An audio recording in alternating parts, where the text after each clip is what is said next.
2000년에 제가 신대원 2학년으로 다시 복학을 했습니다. 저의 친한 친구와 함께 상담학 수업을 듣게 되었는데, 그때 이제 처음 들어본 테스트 이름이 있었는데 마이어스 브릭스 테스트라고 해서 지금은 이제 MBTI로 알려진 테스트를 보게 되었습니다. 저는 그때 그 시험을 잠깐 보고 결과를 받았을 때만 해도 이게 우리나라에서 이 정도까지 영향력을 갖게 될 줄은 몰랐습니다. 근래 저희 이스라엘 선교사님이 자녀들을 데리고 다 성장한 이 대학생 자녀들을 데리고 한국에 오셨는데, 저희 대학부에 등록을 시켰더니 우리 대학부 목사님이 너 MBTI 모르면 한국에 적응할 수가 없다. 그래서 너 시험을 봐라. 그래가지고 그 아이들도 한국에 와서 MBTI 시험을 봐서 내가 뭐뭐다라고 얘기를 해야 이게 아싸가 되지 않고 인싸가 될 수 있어서 이렇게 얘기를 할 수 있었다라고 합니다. MBTI에 가장 제일 먼저 나오는 I와 E의 구별은 여러분께서 잘 아시다시피 내향적이냐 외향적이냐를 판별하는 성향입니다. 첫 번째 우리의 성향이 바로 I가 아니면 E라는 거죠. 뭐 이미 다 알고 계시는 얘기겠지만 이 introvert, extrovert는 단순히 내가 사람들을 만나는 걸 좋아하느냐 혹은 싫어하느냐의 문제가 아니라 내가 언제 힘을 얻느냐의 문제죠. 내가 가만히 있을 때, 혼자 있을 때 힘을 얻느냐, 아니면 사람들과 함께 할 때 힘을 얻느냐. 이것이 우리 그리스도인에게도 굉장히 중요한 정체성이라고 생각을 합니다. 여러분들은 언제 힘을 얻으시는 분들이십니까? 우리는 예수 그리스도 안에서 힘을 얻는 존재들이 되어야 합니다. 그것이 우리의 정체성입니다. 그것이 우리의 MBTI입니다. 그래서 우리는 I도 E도 아니라 J가 되어야죠. Jesus, Jehovah. 우리는 여호와 하나님 예수 그리스도 안에서 힘을 얻는 정체성을 갖고 있고, 그것이 우리가 어디를 바라보느냐와 굉장히 깊은 관계가 있다는 것이 오늘 본문의 말씀입니다. 오늘 제목은 세상을 사는 지혜입니다. 이것은 원래 찬양의 제목이죠. 제가 동명의 찬양을 저의 제목으로 또한 삼은 이유가 바로 같은 내용을 둘이 얘기하고 있기 때문입니다. 오늘 본문 말씀은 환난과 고난, 우리 3절과 4절에 이 성전을 향해 올라가는 사람들이 당하는 시련과 조소와 모욕과 아픔이 나와 있습니다. 그 가운데 그들이 하나님을 바라보면서 주시는 은혜를 사모하듯이 이 세상을 사는 지혜라는 찬양은 우리가 세상에서 정말 덧없이 아무 생각 없이 그냥 흘러가듯이 살다가 어려움이 닥쳐왔을 때 마침내 주님을 바라보는 것, 그것이 지혜라는 것이죠. 여러분, 지혜가 무엇입니까? 당연히 우리가 늘 하나님만 바라봐도 지혜라고 할 수 있는데요, 제가 이 찬양의 가사를 보면서 느낀 건 그겁니다. 이 사람이 말하고 싶은 것은 힘들 때 하나님만 바라봐도 그게 지혜구나. 어려울 때, 외로울 때, 정말 아무도 도와주는 사람이 없을 때 그때 눈을 들어 하나님 바라보는 것만 해도 지혜가 될 수 있다는 것을 얘기하는 것 같습니다. 제가 보통 주일 낮예배의 말씀은 굉장히 아주 절제된 말씀을 전해야 시간 안에 끝낼 수 있기 때문에 아주 힘들게 준비합니다. 그래서 좀 약간 억울할 때가 있어요. 좀 더 많은 얘기를 하고 싶고 또 찬양도 부르고 싶고 또 여러분께 보여드리고 싶은 것도 많은데 굉장히 줄여서 합니다. 근데 하고 싶은 거 다 하면 그게 부흥회지 주일 낮예배는 아니잖아요. 제가 충분히 그걸 당연히 감당해야 된다고 생각을 하는데, 오늘도 말씀을 준비하면서 이 세상을 사는 지혜 찬양이 참 좋은데 이거 가사만 읽고 넘어가기에는 너무 아쉬운 거예요. 억울한 거예요. 그래서 무슨 찬양 하나 못하냐 그런 마음이 들어서 오늘은 그냥 아예 찬양을 해버리려고요. 그래서 여러분과 함께 이 세상을 사는 지혜, 아마 여러분들도 많이 불러보셔서 아실 텐데 이 찬양 한번 함께 부르면서 가사를 좀 생각해 봤으면 좋겠습니다.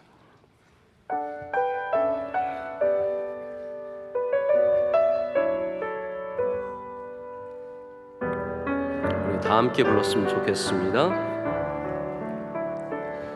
하늘을 볼 겨를도 없이 정신없이 세상을 살다가 마음에 먹먹 내 삶을 짓누를 때 그때서야 주님을 찾습니다.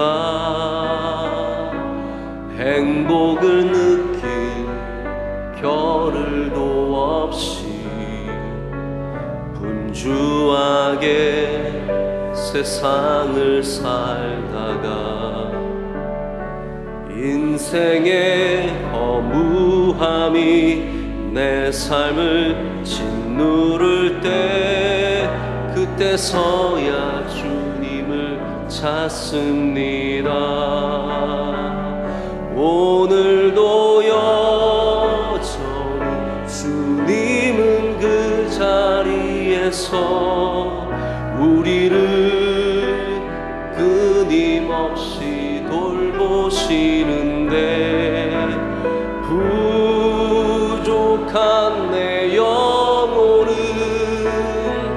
아직도 갈 길을 모릅니다. 내게 믿음 주소서, 내 연약한 마음 돌보소서. 한없는 주님의 사랑 알게 하소서. 영원까지 그의 백성 지키시는 우리 하나님 바라보며 살게 하소서. 아멘. 여러분, 얼마나 귀한 찬양입니까? 제가 이 찬양을 처음 들었을 때 그 감동을 잊을 수가 없습니다. 저의 삶이 비춰지는 것 같았어요. 우리가 하늘도 볼 겨를도 없이, 하늘을 볼 겨를이 없다는 것이 단순히 위를 안 봤다는 것이 아니라 하나님을 생각할 겨를 없이 살았다는 거죠. 그러다가 갑자기 삶 가운데 무거운 짐이, 먹먹함이, 또 슬픔과 괴로움이 다가올 때 주님을 찾는다는 겁니다. 근데 여러분, 그게 지혜입니다. 늦지 않았습니다. 우리가 하늘을 바라보면 됩니다. 주님을 바라보면 되는 것이고, 이렇게 주님을 바라보는 것이 지혜임을 성경도 말하고 있습니다. 지혜는 주님을 찾는 것입니다. 지혜는 주님을 바라보는 것입니다. 오늘 성경의 본문은 이스라엘 사람들이 성전을 올라가면서 부르는 노래라고 불려진 성경 시편 120편에서 134편 가운데 한 노래입니다. 이스라엘의 여러 절기에 사람들은 1년에 한 번씩 반드시 성전을 가기 위해서 가족들과 함께 성전을 올라갔습니다. 어쩌면 아버지가 선창하고 아이들이, 자녀들이 따라 불렀을 수도 있고요, 아니면 함께 가족들이 이 시편을 암송하면서 올라갔을 수도 있습니다. 오늘은 그 가운데 정말 하나님을 간절히 바라고 우러러보는 노래가 나와 있습니다. 1절과 2절이 바로 하나님을 눈을 들어 바라보는 사람들의 자세입니다. 근데 비슷한 시편, 바로 두 편 전으로 들어가서 121편에도 우리는 하나님을 바라보는 내용이 있는 것을 압니다. 1절, 2절에 이렇게 노래하거든요. 내가 산을 향하여 눈을 들리라. 나의 도움이 어디서 올까? 나의 도움은 천지를 지으신 여호와께서로다. 아멘. 다 하나님을 바라보는 노래입니다. 그래서 이스라엘 사람들에게 하나님을 바라본다는 것은 굉장히 중요한 영적 자세였습니다. 우리의 환난과 고난과 어려움의 시간 속에서 우리가 믿음을 갖는 것이, 구원의 길을 찾는 것이 바로 눈을 들어 하나님을 바라보는 것이었습니다. 여러분, 믿음이 무엇입니까? 우리가 믿음을 참 다양한 말로 표현할 수 있고 다양한 각도로 저희가 보여줄 수 있지만, 오늘 우리에게 주시는 이 말씀 가운데는 바로 눈을 들어 하늘을 바라보는 것, 눈을 들어 시온산을 바라보는 것, 주님을 바라보는 것, 우리의 눈이 어디를 향하고 있느냐가 바로 믿음의 모습이다라고 말해주고 있습니다. 다만 오늘 본문이 조금 독특한 것은요, 우리가 하나님을 바라보는데 2절 말씀을 보면 하나님의 손을 바라보라라고 말하고 있다는 점입니다.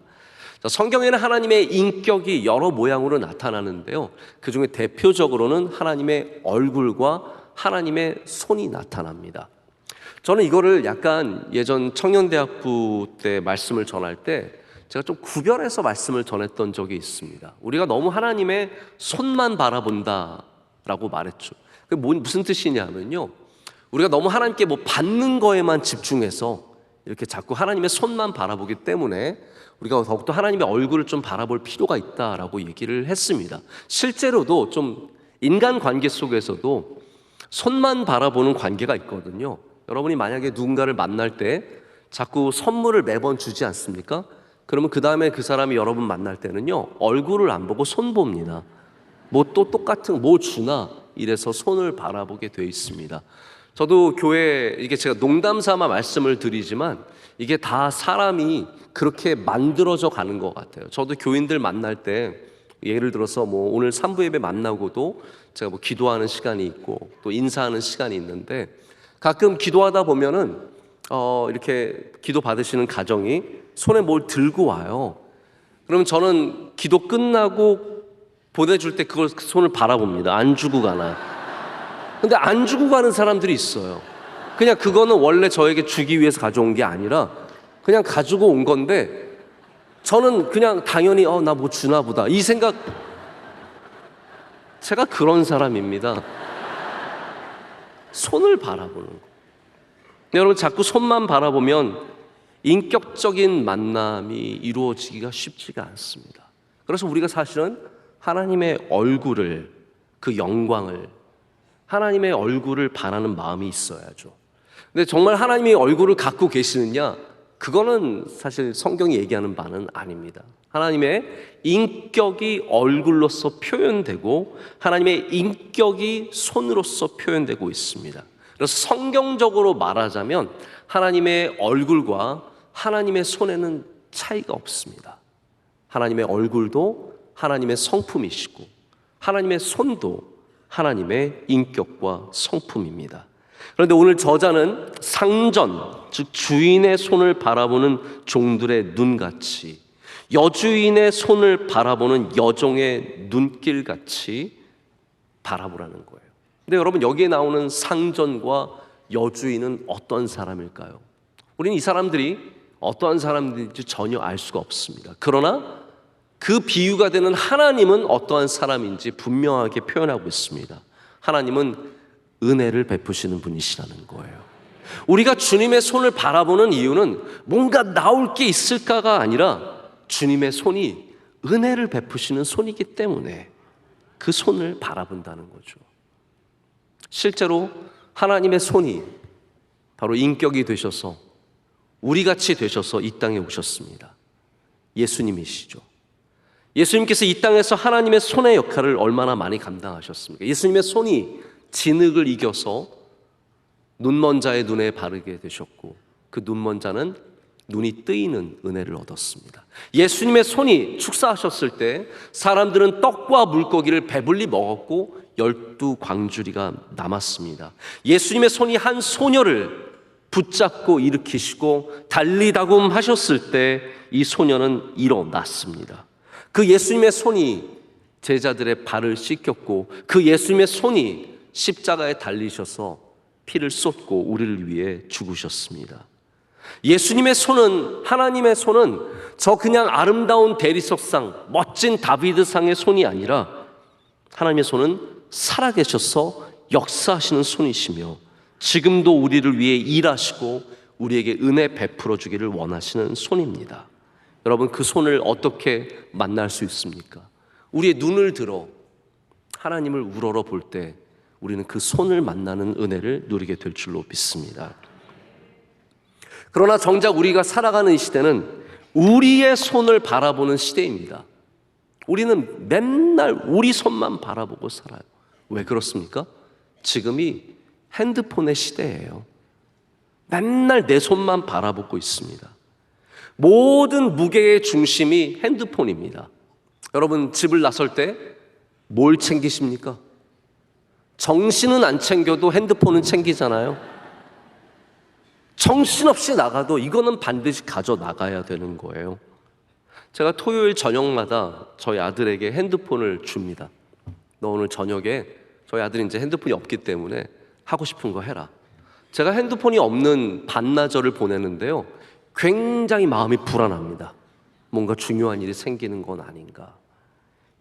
이 핸드폰이 center of gravity라고 해서 모든 것을 빨아당기는 중력의 중심에 있습니다.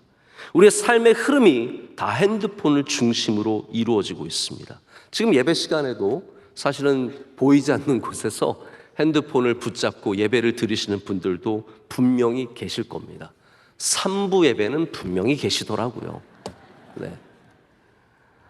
어떤 분들은 부인 집사님이 계속 옆에서 쿡쿡 찌르는데도 끝까지 웹툰 계속 보시고 뭐 계속 기사 보시고 야구 중계 보시고 그런 분들도 계시고, 제가 한 번은 거의 시험에 들 뻔했어요. 여기 뒤쪽에 앉으신 분이 핸드폰을 내내 보고 예배를 드리시는데 뭐 우리가 일어서서 예배를 찬송가를 부르든 뭘 하든 아무 상관없이 핸드폰만 보고 계시는 거예요. 아, 저럴 수도 있구나. 저럴 수도 있구나. 우리가 전부 다 내 손만 보는 시대가 되었습니다. 한 번은 저희 아내와 동네에 있는 우리 칼국수 집에 가서 밥을 먹는데 우리 옆 테이블에 부부같이 보이는 두 분이 앉았어요. 그런 거 있잖아요, 여러분. 부부같이 보이는 사람들은 서로 이렇게 대화가 없는 사람들. 남녀가 앉았는데 서로 남처럼 앉아있는 사람들이 오히려 부부일 가능성이 굉장히 큰 겁니다. 두 분이 앉아서 식사를 하시는데 이게 뭐 힐끗힐끗 보게 되는데 남편이요, 밥을 먹는 내내 핸드폰만 보면서 먹고 있더라고요. 저 마음이 참 서글펐어요. 부부가, 함께하는 사람들이 자기 손만 보고 있는 거예요. 제가 볼 때 앞으로 이 사회는 핸드폰을 얼마나 절제하며 사용하는가가 그 사람의 수준을 보여줄 수 있는 잣대가 될 겁니다. 맨날 핸드폰 보면서 걷고 있는 사람들 만났는데 핸드폰만 보고 있는 사람들, 이 사람들의 수준이 정해질 수밖에 없습니다. 사람과 함께 할 때는 핸드폰을 내려놓을 줄 알아야 되고, 길을 걸을 때도 당연히 핸드폰 없이 걸을 줄 아는, 뭔가 좀 핸드폰으로부터 자유로운 사람들이 굉장히 수준 높은 사람들이 되는 것이죠. 저는 교인들도 마찬가지라고 생각합니다. 우리의 손만 바라보는 사람은 절대로 좋은 그리스도인이 될 수가 없습니다. 하나님의 손을 바라보는 사람들, 위를 바라보는 사람들이 되어야 합니다. 우리가 위를 바라볼 때 하나님께서 우리 삶 가운데 중요한 변화를 일으켜 주시고, 그 변화가 우리 삶 가운데 바로 모든 부족한 부분들을 채워지는 은혜를 주게 됩니다. 자, 그 남은 시간을 통해서 몇 가지를 좀 말씀을 드리고자 합니다.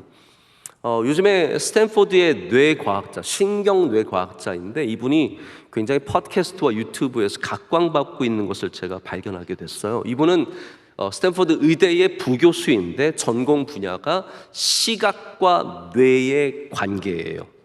이분이 하시는 얘기들이 아주 흥미로운 얘기들이 많이 있습니다. 근데 마침 제가 얼마 전에 이분의 팟캐스트에서 아주 흥미로운 얘기를 하나 들어서 잠깐 여러분께 소개를 하고자 합니다. 이분이 말하기를 우리 사람은 피곤하면 눈꺼풀이 무거워진대요. 여러분 지금도 눈꺼풀 무거운 분들 계시죠? 그리고 정신이 바짝 깰 때는 눈꺼풀이 가벼워져서 활짝 열린다는 거예요. 그래서 피곤한 사람들은 눈꺼풀이 자꾸 다치고 고개는 떨어진대요. 이게 된다는 거예요. 자연스럽게 고개가 쭉 떨어지는 겁니다. 교회에서 이런 분들을 우리는 많이 발견할 수 있습니다. 반대로 우리가 깨어있을 때는 눈이 활짝 열리고 고개도 위로 올라간다고 합니다. 자연스럽게 턱이 쫙 올라가는 거죠. 근데 이분이 동료 스탠포드 교수들이 발견한 연구에서 뭘 발견하게 되었냐면, 이렇게 각성되는, 뇌가 각성되는, 깨어나는 것과 우리의 시선과 이것이 마치 회로처럼 반복적으로 서로 영향을 끼친다는 것을 알게 되었습니다. 이분이 아까 말씀드린 시각을 공부하는 사람인데, 우리의 망막이라고 하는 레티나라고 하는 곳에 아래쪽에 위치한 세포들이 있다고 합니다. 그게 멜라노핀이라고 하는 세포인데, 이 세포는 빛을 볼 때 신호를 만들어서 우리의 인체 주기, 수면과 각성, 이런 것들을 조절하는 역할을 하는데, 이것이 아래에 있는 이유가 있다는 거예요. 이게 다 창조의 법칙입니다. 여러분, 과학이 발견하는 것이 하나님의 창조의 법칙이에요. 근데 이 우리의 수정체, 이 안에 망막 아래쪽에 위치한 빛들은 눈을 들어야만 빛을 볼 수 있는 거예요. 고개를 들어서 위를 봐야만 이것이 빛을 받아들일 수 있기 때문에 깨어나게 되고 각성하게 된다는 거죠. 그래서 이분의 표현에 의하면 자기가 지금까지 말한 것 중에 가장 심플한 대답을 주겠다는 거예요. 피곤하면 위를 쳐다보래요. 자꾸 눈이 무거워지면은 우리가 많은 시도를 하지 않습니까? 제가 전에도 한번 말씀드린 적이 있는데, 제가 배재고등학교 다닐 때 우리가 미션 스쿨이기 때문에 늘 체프를 하면 저희 반 학생들 90%가 잡니다. 목사 아들들만 안 자요. 다 자는데 우리 목사님께서 말씀하시기를 손 엄지와 검지와 중지를 이렇게 교차해서 쥐고 주먹을 쥐래요. 살짝 아프거든요. 그렇게 쥐면 잠이 다 깨어난다고. 옆에 있는 아이들이 다 이러고 자요. 뭘 해도 깨어나기가 쉬운 게 아니에요. 근데 분명한 것은 눈을 들어 하늘을 보면 뇌가 각성이 되고 깨어난다는 거죠. 이게 아주 심플한 거지만 우리 생태적인 시스템입니다. 다르게 말하자면 하나님께서 우리 인간을 창조하신 시스템에 하늘을 보는 것이 깨어있는 것과 깊은 관계가 있게 만드셨다는 겁니다. 자, 여러분, 성경에 하늘을 본다고 하면 여러분 그걸 굉장히 영적으로만 받아들이시는데 사실 그렇지 않습니다. 저는 성경에 그 말씀이 적혀 있는 것이 정말로 우리가 하늘을 보도록 만든 것이라는 거죠. 여러분, 정말 우리는 이 세상에 살아가면서 밑바닥만 자꾸 보게 되는데 우리는 의도적으로 눈을 들어 하늘을 바라봐야 합니다. 예수님께서도 기도를 가르쳐 주실 때 하늘에 계신 아버지라고 말씀하셨어요.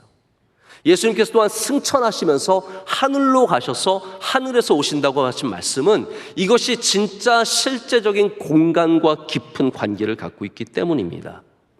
왜 여러분 성경의 수많은 구절들이 눈을 들어이겠습니까? 눈을 들 때 지치고 힘들고 어려운 우리들에게 하나님께서 깨어나는 힘을 주시기 때문입니다. 우리가 힘을 얻는 방식이 눈을 들어서라는 거죠. 피곤하고 지치면 우리는 자꾸 밑을 볼 수밖에 없습니다. 우리 어려우면 힘들면 자꾸 밑을 바라봅니다. 제가 가끔 면담하면 우리 집사님들, 힘든 집사님들 만나면요, 들어올 때부터 이러고 들어옵니다. 목사님, 힘든데 이러고 들어오신 분들 없습니다. 목사님 안녕하세요 이러고 들어온 분들 없습니다. 다 힘들면 고개가 떨어집니다. 여러분, 눈을 드십시오. 하늘을 보십시오.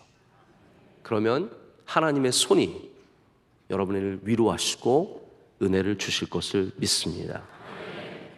우리 시대적인 질병이 있습니다. 우리 10여 년 전에 이미 나온 책이지만 피로사회라고 하는 제독 철학자 한병철 씨가 쓴 책을 보면은 우리 시대적인 질병이 바로 과잉 긍정, 다 성공을 강조하고 다 합격해야 되고 다 잘 나가야 되고 그런 곳에서 실패하는 사람들이 경험하는 병들이라는 거죠.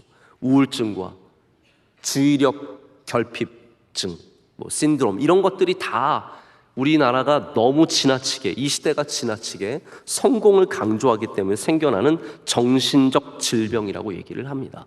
이렇게 정신적 질병도 시대성을 갖고 있다면 우리 육체적 질병도 시대성을 갖고 있습니다. 저는 개인적으로 제가 요즘에 목 디스크로 굉장히 고생을 하고 있는데 이 시대적 질병 중에 하나가 바로 이 목과 관련된 질병이라는 생각을 갖습니다. 여러분, 사실 우리 다 머리를 쥐고 살아가고 있어요. 여러분 어떻게 생각하십니까? 여러분 머리 무게가 상당히 나갑니다. 제가 수박을 들고 다니면 수박이 굉장히 무겁거든요. 근데 여러분 아셔야 돼요. 여러분 다 머리 위가 아니라 수박을 다 하나씩 들고 다니는 거라고 생각해요. 지고 다니시는 거예요. 그래서 이거를 시선을 조금만 잘못해도 목에 굉장히 무리가 갑니다. 제가 정형외과 의사가 아닌데 제가 이 말씀을 드리는 이유는 제가 고생을 많이 해봐서 그래요. 이게 조금만 앞으로 기대서 모니터를 쭉 보고 있으면 이 목에 어마어마한 프레셔가 가해지게 되고 변형되고 뒤틀리고 디스크가 오고 어렵습니다. 사실 제가 이 말씀을 한 일주일 전부터 준비하고 있었는데 이 말씀을 준비하니까 그 다음날 목 디스크가 왔어요. 이거 하나님 굉장히 재밌으신 분이세요.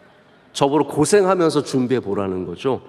그래서 제가 더욱더 많이 느끼게 되었는데, 제가 오늘 여러분에게 이 목 디스크나 목의 불편함에서 벗어날 수 있는 치료 방법 하나를 꼭 가르쳐 드리고 싶습니다.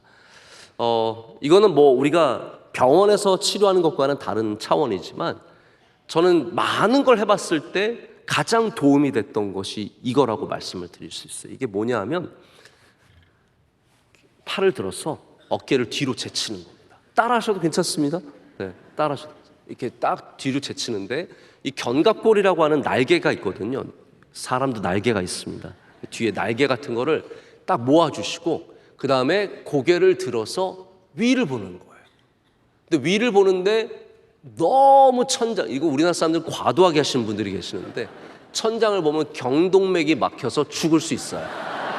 그러니까 너무 지나치게 위는 보지 마시고 적당히 하시면 이게 디스크가 다시 붙는데요.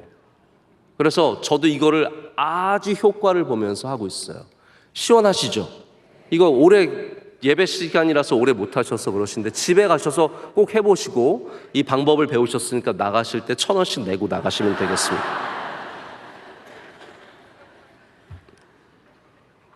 여러분, 우리의 무거운 짐, 우린 자꾸 거기에 눌립니다. 우리 삶을 누르는 짐들이 분명하게 존재합니다. 여러분, 그때마다 이거 굉장히 단순한 방법의 치료 방법이지만 이게 같은 원리입니다. 저는 우리 인체에 주신 창조의 원리가 영적인 원리와 굉장히 닮아 있다는 것을 많이 발견하게 되는데, 자꾸 위를 보셔야 합니다. 자꾸 위를 보셔야 합니다. 그럴 때마다 주님께서 우리의 무거운 짐을 들어주시고 우리에게 평안함과 안식과 치유를 주실 줄로 믿습니다. 우리가 위를 바라볼 때 하나님은 우리에게 믿음을 주십니다. 믿음이 없으십니까? 위를 바라보십시오. 사도행전 7장의 스데반의 순교 장면이, 제가 어렸을 때 이 장면을 읽으면서 굉장히 저에게 고민이 됐어요. 왜냐하면 저도 목사가 되기를 원했는데 스스로에게 그런 질문을 던지게 되더라고요. 너는 순교할 수 있겠니? 제가 근데 거기에 답을 못 하겠는 거예요. 여러분, 순교하실 수 있으시겠어요? 우리 장로님들, 목사님들, 우리 악장님, 지휘자님, 순교하실 수 지휘자시면 순교하실 수 있으셔야죠. 네. 그럼 우리가 어느 정도 교회에서 믿음 생활하면 순교할 수 있어야 될 텐데, 저 사실 제 마음에, 어린 마음에 난 순교는 못할 것 같은데 큰일 났네, 이런 마음이 드는 거예요. 그러다가 제가 나중에 이제 성장해서 이 사도행전 7장의 스데반의 말씀을 읽는데 제가 굉장히 많은 깨달음을 갖게 되었습니다. 여러분, 우리가 지금 결심해서 순교할 수 있는 게 아니에요. 사도행전 7장 55절에 이런 말씀이 있습니다. 스데반이 성령 충만하여 하늘을 우러러 주목하여 하나님의 영광과 예수께서 하나님 우편에 서신 것을 보고라고 되어 있습니다. 이 말씀이 얘기해 주는 것이 무엇입니까? 스데반이 순교 당하기 전에 하늘을 봤다는 거예요. 진짜 하늘을 본 겁니다. 그냥 영의 눈으로 뭔가를 본 것이 아니라 그가 눈을 들어 하늘을 봤는데, 하늘을 봤더니 하나님께서 믿음을 주셨다는 겁니다. 하나님의 영광과 예수 그리스도께서 하나님 우편에 서신 것을 보게 하셔서 그 힘과 그 능력으로 그것을 감당하게 하신 거죠. 사람이 지금 결심해서 우리가 잘 믿는 거 잘 아닙니다. 어떤 분은 지금 굉장히 잘 믿지만 결정의 순간이 왔을 때 하나님 배반하는 사람들도 있고요. 지금 별거 아닌 것 같은데 결정적인 순간이 왔을 때 믿음의 결정을 내리는 분들이 계세요. 제가 가끔씩 저희 교회 집사님들 얘기를 들어보면, 목사님, 저희 남편은 믿음이 별로 없는데 이 중요한 일에 정말 믿는 믿음으로 하기로 결정했어요. 이런 분들이 계세요. 또 반면에 믿음이 좋으신데 정말 중요한 순간에 가서는 믿음을 버리고 세상의 길로 걸어가는 분들도 있다는 거죠. 여러분, 무슨 차이겠습니까? 우리가 결정적인 순간에 하늘을 바라보면 하나님께서 그것을 감당할 수 있는 믿음을 주실 수 있다는 거예요. 그냥 내 믿음만 생각하고 내가 괜찮다는 생각만으로 살아가지 마시고, 우리 모든 결정적인 순간마다 우리는 하늘을 바라보는 사람들이 되어야 합니다. 그럴 때 주님께서 그것을 감당하는 은혜를 주시죠. 스데반이 하늘을 우러러봤을 때 하나님의 손이 그를 붙잡아 주셨습니다. 순교를 감당할 수 있는 믿음을 주셨습니다. 여러분, 지금도 아프리카와 중동과 여러 우리가 잘 알지 못하는 지역에서 매년 수많은 순교자들이 나옵니다. 이들은 어떻게 순교할 수 있을까요? 우리보다 그냥 믿음이 좋아서 순교하는 것이겠습니까? 저는 먼저 바라기는 우리 온 땅이, 온 세상이, 온 국가가 순교가 없는 복음의 자유와 복음의 기쁨이 있는 그런 곳이 되기를 간절히 소망합니다. 순교자 생기면 안 되죠. 없는 것이 훨씬 나은 것입니다. 그러나 만약 누군가가 믿음에 대해서 질문을 받는다면 우리는 그 순간 하늘을 바라보는 사람들이 되어야 합니다. 그때 하나님께서 여러분에게 믿음을 주시고 하나님의 손을 내밀어 주셔서 우리로 하여금 감히 나에게 부족한 믿음이지만, 나는 연약한 사람이지만 믿음의 길을 걸어가는 은혜를 주실 줄로 믿습니다. 오늘 하늘을 많이 보시는 하루 되시기를 축복합니다. 정말 나가셔서 하늘을 보세요. 우리 세상을 너무 정신없이 살아가지 않았습니까? 그냥 바쁘게만 살지 않았습니까? 우리 다시 하늘을 우러러 보면서 하나님의 손을 바랄 때 하나님의 손이 여러분 가운데 나타나셔서 고쳐주시고 깨끗게 하시고 힘을 주시고 깨어나게 하시고 우리에게 믿음을 더하게 하셔서 우리의 삶을 넉넉하게 살아가게 하실 것을 확신합니다. 함께 기도하겠습니다. 하나님 아버지, 감사합니다. 오늘 우리를 주님 가까이 불러주시고 또 하늘을 우러러 보며 예배하게 하심을 감사합니다. 하나님 오셔서 그 은혜의 손으로 우리를 붙잡아 주시오며 우리의 연약함을 만져주시고 우리 안에 있는 모든 것들이 주님의 은혜 속에 고쳐지며 새로워지며 깨어나며 믿음으로 변화되게 하여 주시옵소서. 예수님의 이름으로 기도드립니다. 아멘.